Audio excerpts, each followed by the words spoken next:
Hi friends, అందరికి నమస్తే. నేను మీ రాయలాఫ్ మింటూ. అయితే ఇలా మా వైఫ్ పుట్టినరోజు ఉన్నదని ఇక మా అత్త గుడికోదామన్నది. అయితే పక్కపంటి ఉన్న కుర్నపల్లి శివాలకి అయితే ఉత్తరం అక్కడ కనుక మొత్తం చూపిస్తే ఎట్లున్నదో.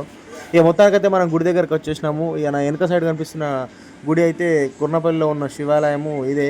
ఇక గుడి మాత్రము చాలా బాగున్నది. ఇక లోపల మాత్రం రాతి స్తంభాలు ఉన్నాయి, మీకు లోపలికి చూపిస్తా.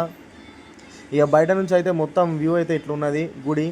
గుడి అయితే మంచిగానే ఉన్నది, చాలా విశాలంగా మంచిగా ఉన్నది. చెరుకట్ట పక్క పొంటి ఈ గుడి ఉన్నది.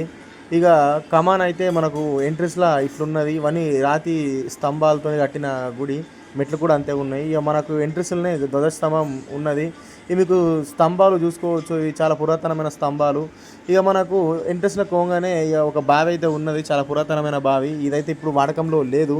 ఇక మొత్తానికైతే ఇక గంటలు అయితే చాలా బాగున్నాయి ముంగట. ఇక ఒక్క గంట కాదు, చాలా రకాల గంటలు ఉన్నాయి. ఇక దేవుడు వచ్చేసి లోపలైతే ఇట్లున్నాడు. ఇక శివుడు అయితే కన్నుల పండుగలాగా అనిపించింది నాకైతే చూస్తే. చాలా చాలా బాగున్నాడు. ఇక మా ఇంటికాడ మాత్రం ఇక మొత్తం దేవుడు ఆడ నంది ఉన్నది. ఆ నందితోని మొత్తం ఆడుకుంటున్నాడు, మొత్తం దాని చుట్టూ తిరుగుతున్నాడు, గాలి గాలి చేస్తున్నాడు. మామూలు గాలి గాలి చేస్తలేడు. ఇక ముంగటైతే ఇక ప్రతి ఒక్క శివాలయంలో నంది ఉంటుంది, మీకు తెలిసే. ఇక అలాగే ఇక్కడ కూడా ఈ నంది ఉన్నది. చాలా చాలా బాగున్నది నంది, నాకు బాగా నచ్చింది.